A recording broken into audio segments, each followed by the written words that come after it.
And our next show and teller is a comedian based here in Nashville, Tennessee, Eddie Sisneros.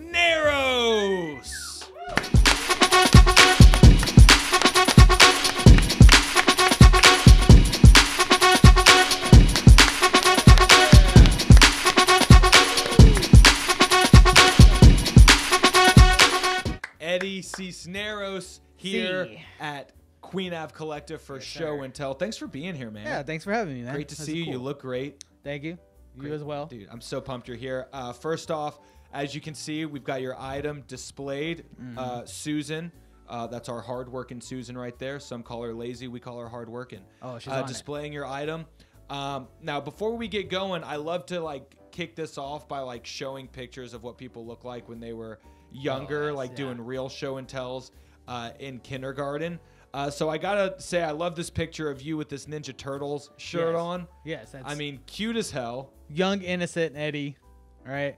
Wouldn't even tell this dude's from the hood or anything. I mean, just happy. I mean, just cute. Just cheers all around. I love it. So that just gets people in the spirit to do a show and tell. You know what I mean? Seeing pictures of them from when they were younger. You know? Yeah, for sure. It takes you back, definitely, man. I mean, what was this Eddie thinking right now in this picture? I gotta ask. I mean, what was going on in this Eddie's? That's a vibe that I try to keep nowadays too. Is like, hey, that's just like, what's going on? I'm just trying to make people laugh and smile.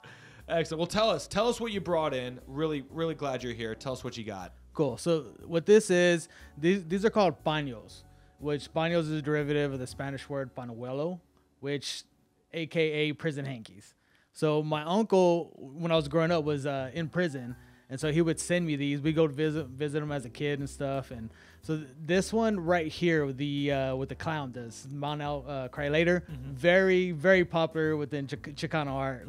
It's everywhere, man. It's like, I'm sad inside, but I'm not going to show you. I'm going to smile right now. I'll cry later. That's the vibe of it, all right? Are these real people, or this is just like an iconic image? I honestly don't know. I actually looked up images of this one here, and the form of the dude is there. I don't know, but the tattoos, maybe he added his own little vibe to it, but yeah, it's a basic.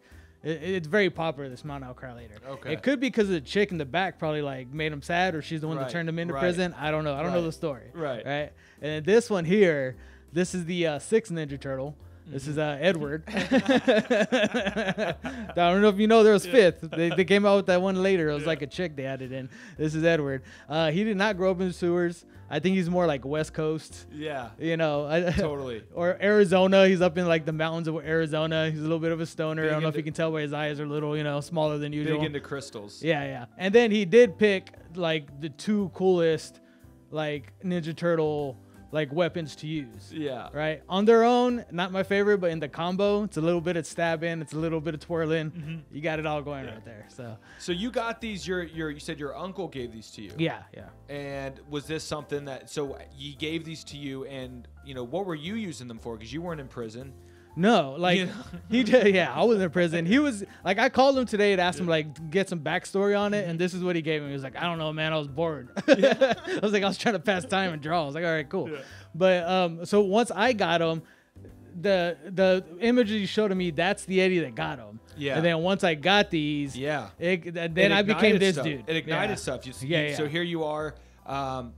What's going on with this shirt? That's a lowrider shirt. So I got way into lowrider art. Okay. I collected lowrider magazine. I don't know if you can tell, it's the early 90s. Gangster rap just hit me. It's in my soul. Yeah, right? It's a little bit of Too Short in there. Little Tone Loc, whatever. And then, I started collecting these lowrider shirts. The homies came later, but whatever. Yeah. I don't know if you know what those are. They're little homie dolls. I think that's for a show and tell later. Yeah. I'll be your resident Chicano, all right? But, yeah, man, so that switched me up, and I got into art. These really, inspired me. So, I grew up in, small West Texas town. Where exactly? Odessa, Texas. Okay. So, I mean, there's examples of things around you, but it's you go to, the simple life. You get up, go to work, you work in the oil field if you want to make money or whatever.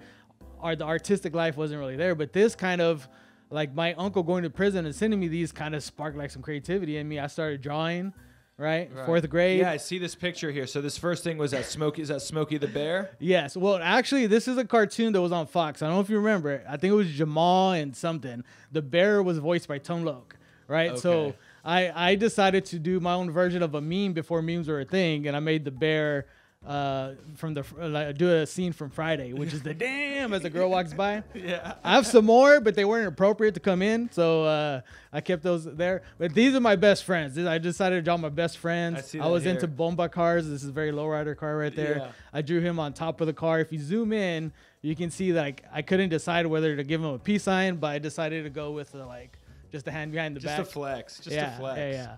And then my boy Marcus there too, smoking, because just why not?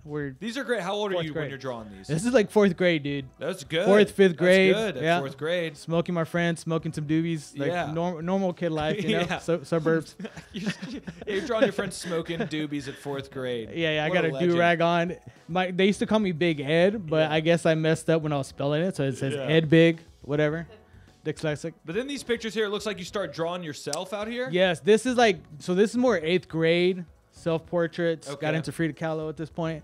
This is pre-psychedelics, but also I knew I had fruition that I was gonna do something psychedelic. So that started my first selfie. Then I started getting more psychedelics, if you can tell on this one as I got older. Great. Yeah, that was my favorite right there. And this is the most recent. This is a COVID selfie. Yeah. Right there. You know, so. Yeah, man. So you still draw? You're still drawing all the time? Yeah, I still draw. That was my outlet whenever I just need to let loose. I'm not doing stand-up or anything like that. I just it helps me clear my mind. Yeah. And get out there. I just kind of keep track of my face every few years. so now that you're getting older, is it now your responsibility to pass off? Are you allowed to pass off a prison hanky if you haven't been to prison? You know what I mean? Are you allowed to do that? I might have some cousins that might keep the tradition going, so I'll leave it up to them. You know, they're headed toward that path. But yeah, it's weird. So what I looked up about these Spanos, there's this dude out of Europe. His name's Reno Torti. Reno something Torti. And so I think he's European, and he started these galleries in Europe. So he started collecting these Spanos because they started in the 1940s, and it was a lot of it was the way they communicated, the Mexicans that might have been illiterate, couldn't write letters. They used these to communicate with the outside world. And then by the time my uncle got there, just to pass the time. You know what I mean? And so this dude's collecting them, and I looked up, these are actually worth some money. Yeah. There's some dudes, I saw one for $250. Yeah. And it was not as pristine as this. So I don't know. I'm gonna let these out for $1,500. Anybody wants an Edward turtle? Yeah. It's very rare. So now, how would you say getting these? Obviously you started doing all this drawing. You do stand up now. Very funny comedian. How would you say kind of getting these? What is it about getting these that really kind of opened that creative? I think I just saw somebody that was from my family, that was like me, but also showing a talent. Because I got used to everybody around me was going to work, or they were just partying, they were just doing whatever. So I just saw everybody around me doing other things that was normal everyday life. I never saw somebody with a creative outlet. And lo and behold, it took my uncle going to prison to bring that into my life, And then later my mom went to college when I was older, and then she started performing and plays and stuff. And so that kind of helped out. But this was the spark that drawing, my uncle does that. It was a connection to somebody that looked like me, felt like me, and then gave me a path going forward. And then that's what I'm talking about. Yeah. I love to hear that. So now you do comedy. Where can people find you? What do you got? What are you up to? So I have a show tonight. Of course, by the time this comes out, it might not be. Yeah. And then crushed it. I'm opening on the road. All those shows, they're not my shows. I'm just opening. So they're all sold out. So nothing to promote there. But if you guys want to follow my journey as I get better, just hit me up on Instagram at Eddie is a good person. And I can vouch for that. Eddie is a good person. I try, man. I mess up sometimes. But yeah. Don't we all? But we bounce back. Yeah, I don't prison hanky mess up, but I mess up. Yeah. Well, I appreciate you being here, Eddie. You're the man. Thanks so much for being here at Show and Tell. Guys, Eddie Sisneros, we'll be back.